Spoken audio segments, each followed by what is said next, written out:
Bayangkan rumah Anda bocor, hujan turun, air menetes ke ruang tamu. Anak Anda belajar sambil menggeser ember. Lalu negara datang, bukan memberi pekerjaan, bukan memberi modal usaha, bukan memberi akses pendidikan lebih baik.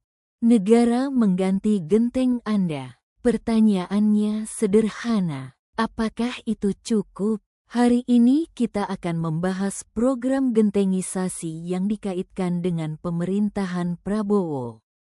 Apakah ini solusi konkret untuk rakyat kecil? Atau hanya kebijakan simbolik yang terlihat indah di kamera? Mari kita bedah secara tajam. Secara garis besar, program gentengisasi bertujuan memperbaiki atau mengganti atap rumah warga yang tidak layak, terutama masyarakat berpenghasilan rendah. Logikanya sederhana, rumah bocor diganti atapnya, rumah rapuh diperbaiki, rakyat kecil dibantu secara langsung. Secara politik, ini kebijakan yang sangat visual. Atap baru itu terlihat, perubahan fisik itu nyata, foto before after bisa viral. Dan dalam dunia politik modern, kebijakan yang terlihat sering lebih kuat daripada kebijakan yang terasa. Tapi disinilah pertanyaan kritis mulai muncul. Kemiskinan perumahan bukan cuma soal genteng. Masalahnya sering lebih dalam. Penghasilan tidak stabil, akses sanitasi buruk, status tanah tidak jelas. Infrastruktur lingkungan minim. Kalau genteng diganti tapi penghasilan tetap stagnan, apakah kemiskinan selesai? Ini seperti mengganti payung saat hujan, tapi tidak memperbaiki sumber kebocoran dari sistem ekonomi keluarga.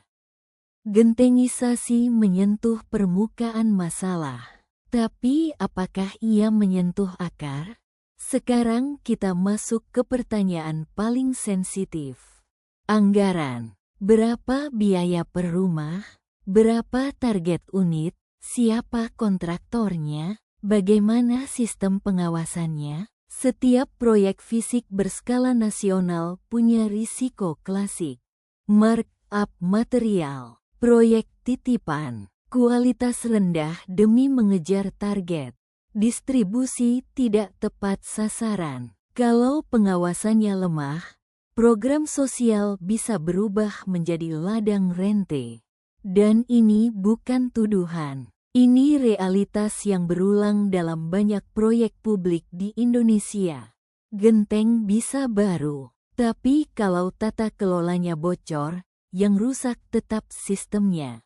Sekarang kita adil. Kalau dirancang benar, gentengisasi bisa punya dampak ekonomi positif. Produksi genteng menggerakkan industri lokal. Tukang bangunan terserap. UMKM material hidup. Ekonomi desa berputar. Dalam kondisi ekonomi melambat, stimulus berbasis konstruksi kecil memang bisa memberi efek pengganda. Tapi kuncinya satu. Apakah proyek ini berbasis ekonomi lokal, atau justru dimonopoli kontraktor besar? Kalau rakyat hanya jadi penerima, bukan pelaku, maka efek jangka panjangnya terbatas. Ini debat klasik dalam kebijakan publik. Bantuan langsung itu cepat terasa. Pemberdayaan itu lambat, tapi berkelanjutan. Gentengisasi masuk kategori bantuan langsung. Ia memperbaiki kondisi, tapi tidak otomatis menaikkan kapasitas ekonomi.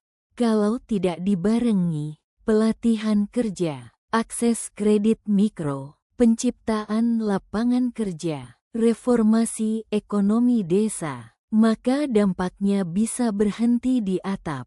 Dan disinilah pertanyaan besar muncul.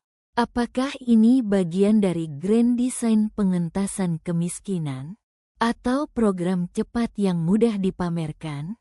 Membangun atap itu penting, Tapi membangun sistem jauh lebih penting.